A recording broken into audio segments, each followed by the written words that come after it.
Italia, año 73 a.C. Roma domina el Mediterráneo, sus ejércitos han derrotado reyes y ciudades, y la República parece invencible. Pero en el corazón mismo de la península, lejos de las fronteras, estalla algo que ningún senador esperaba, no una invasión extranjera, sino una guerra nacida dentro de sus propias villas y campos. Un gladiador tracio, entrenado para morir en la arena, escapa con decenas de compañeros y prende una chispa que se convertirá en la mayor insurrección servil de la historia romana. Durante casi 2 años, legiones enteras serán derrotadas, magistrados humillados y ciudades aterrorizadas. Su nombre era Espartaco, y durante un breve momento, Roma temió que el orden del mundo pudiera invertirse. Espartaco no era un simple esclavo anónimo. Las fuentes coinciden en que era tracio, probablemente de una región fronteriza acostumbrada a la guerra, y que antes de ser esclavizado había servido como auxiliar en el ejército romano o al menos tenía experiencia militar. Por razones que desconocemos, quizá deserción, captura o rebelión, terminó vendido como esclavo y enviado a una escuela de gladiadores en Capua, propiedad de Lentulo Batiato. Allí, hombres de múltiples orígenes eran entrenados para el espectáculo sangriento que fascinaba a la sociedad romana. Pero bajo la disciplina brutal y la vigilancia constante, también se gestaba resentimiento. En el año 73, unos 70 gladiadores conspiraron para escapar. Armados al principio con utensilios de cocina, lograron apoderarse de armas y huir hacia el monte Vesubio. Roma no vio en ello una amenaza seria. Envió una fuerza improvisada al mando del pretor Cayo Claudio Glabro, más acostumbrado a tareas administrativas que a campañas militares. Pensaban sofocar un motín menor. Lo que encontraron fue algo muy distinto. Porque en las laderas del Vesubio no había solo fugitivos desesperados, había un líder capaz de convertir una fuga en guerra. Espartaco demostró rápidamente un talento militar extraordinario. Cuando las tropas romanas bloquearon la montaña, los rebeldes descendieron por un terreno escarpado, utilizando cuerdas improvisadas con vides, y atacaron por sorpresa la retaguardia romana, derrotando a Glabro. Fue una humillación inesperada. La noticia corrió por Italia. Esclavos rurales, pastores y campesinos empobrecidos comenzaron a unirse a la rebelión, atraídos por la promesa de libertad o simplemente por la oportunidad de escapar de la opresión. El ejército rebelde creció hasta decenas de miles. Espartaco, junto a líderes como Crixo y Enómao, derrotó sucesivamente a fuerzas romanas enviadas contra él. Las fuentes describen cómo organizó el campamento, impuso disciplina y trató de evitar excesos innecesarios, consciente de que su supervivencia dependía del orden interno tanto como de la victoria en batalla. En Roma comenzó a surgir una inquietud real. No se trataba ya de un disturbio, sino de una guerra en suelo italiano, y parecía que nadie era capaz de detenerla. Para comprender por qué la rebelión de Espartaco pudo reunir a decenas de miles de hombres, hay que mirar más allá del campo de batalla y observar el lugar que ocupaban los esclavos en la sociedad romana. En los primeros siglos de la República, la esclavitud existía, pero en una escala mucho más reducida. Una de sus formas más características era la servidumbre por deudas, el nexum, mediante la cual ciudadanos empobrecidos podían caer en una condición cercana a la esclavitud. La tradición romana recordaba estos conflictos como parte de la larga lucha entre patricios y plebeyos, y con el tiempo, el sistema fue abolido, reflejo de una sociedad todavía compuesta mayoritariamente por pequeños propietarios libres. Pero la expansión militar transformó profundamente ese equilibrio. Cada victoria traía consigo miles de cautivos. Tras las guerras en Italia, y sobre todo después de la derrota de Cartago, y las campañas en Grecia, Asia y Hispania, el número de esclavos en el mundo romano creció de forma masiva. La esclavitud dejó de ser un fenómeno marginal para convertirse en un pilar económico. En las grandes propiedades rurales del sur de Italia, los latifundia, cuadrillas de esclavos, trabajaban bajo supervisión estricta, a menudo en condiciones durísimas. En las ciudades, otros servían en casas, talleres y negocios. Algunos alcanzaban posiciones de confianza. Muchos otros vivían en la precariedad más absoluta. Roma se acostumbró a una realidad en la que la riqueza dependía cada vez más del trabajo no libre. No era la primera vez que ese sistema mostraba fisuras. En el siglo anterior, Sicilia había sido escenario de grandes guerras serviles que obligaron a Roma a desplegar ejércitos enteros para restaurar el orden. Aquellas revueltas revelaron algo inquietante. Cuando la opresión se combinaba con liderazgo y oportunidad, los esclavos podían convertirse en un enemigo formidable. Así, cuando Espartaco reunió a su ejército en el Vesubio, no estaba apelando solo a fugitivos aislados, sino a una masa de hombres que vivían en un sistema profundamente desigual, producto de siglos de conquistas y transformaciones económicas. Y en ese contexto, la rebelión dejaba de ser un simple motín, para convertirse en el síntoma de una república que empezaba a tensarse desde dentro.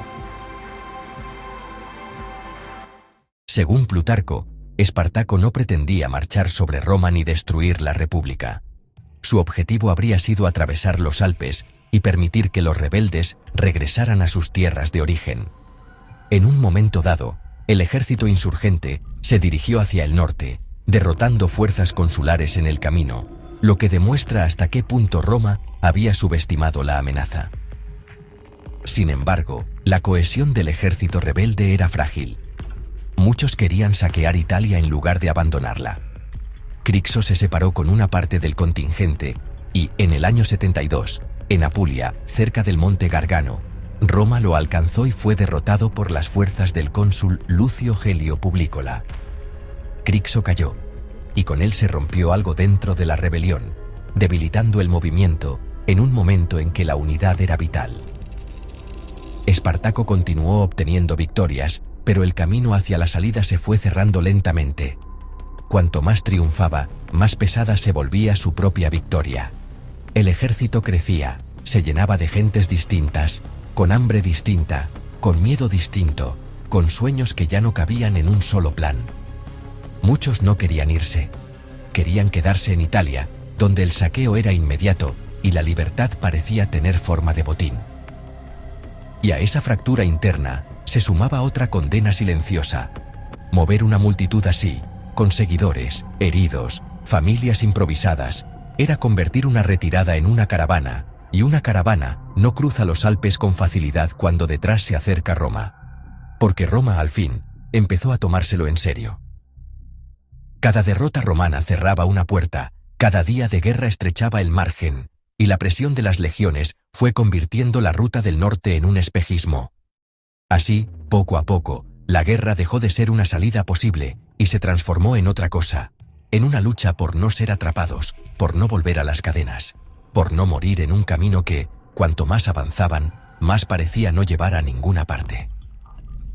En ese momento, atrapado entre la presión creciente de las legiones y la dificultad de mantener unido a un ejército cada vez más heterogéneo, Espartaco exploró una última salida: trasladar la guerra a Sicilia.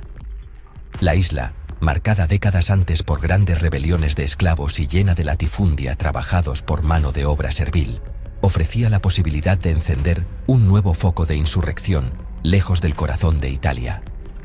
Según las fuentes, negoció con piratas cilicios para transportar a sus hombres a través del estrecho, confiando en que el mar le abriría un camino que la tierra ya le negaba. Pero los piratas, tras aceptar el pago, desaparecieron, dejándolo abandonado en la costa y sellando así el fracaso del plan. Con el horizonte cerrado y sin vía de escape, la rebelión quedó definitivamente confinada al sur de la península, justo cuando Roma se preparaba para enviar a un adversario que no cometería los errores del pasado. Porque en el Senado se estaba gestando una respuesta distinta, una respuesta que cambiaría el rumbo de la guerra. En el año 71, el mando fue confiado a Marco Licinio Craso, uno de los hombres más ricos y ambiciosos de Roma. A diferencia de sus predecesores, Craso comprendió que se enfrentaba a un enemigo peligroso y reorganizó el ejército con disciplina implacable, incluso recurriendo a la decimatio para restaurar el orden entre sus tropas. Craso construyó una línea de fortificaciones a través del istmo de Brucio para aislar a los rebeldes, una obra impresionante que demuestra la seriedad con la que Roma afrontaba ahora la amenaza. Los insurgentes lograron romper el cerco, pero la situación estratégica se deterioraba. Para conseguirlo, Espartaco recurrió incluso al engaño. De noche, según las fuentes, hizo avanzar bueyes con haces encendidos atados a los cuernos para sembrar confusión en las líneas de Craso y abrir un punto de fuga, mientras los romanos reaccionaban a luces que parecían un ataque mayor. Aún así, la victoria fue solo un respiro. Las legiones cerraban de nuevo, el margen se estrechaba a cada jornada y el tiempo jugaba en su contra. La confrontación final se acercaba, y ya no habría retirada posible. La batalla decisiva tuvo lugar en el sur de Italia. Las fuentes relatan que Espartaco, consciente del destino que le esperaba, mató a su caballo antes del combate, declarando que si vencía tendría muchos otros, y si perdía, no lo necesitaría. Es un gesto simbólico, pero refleja la percepción de lucha sin retorno. El combate fue feroz.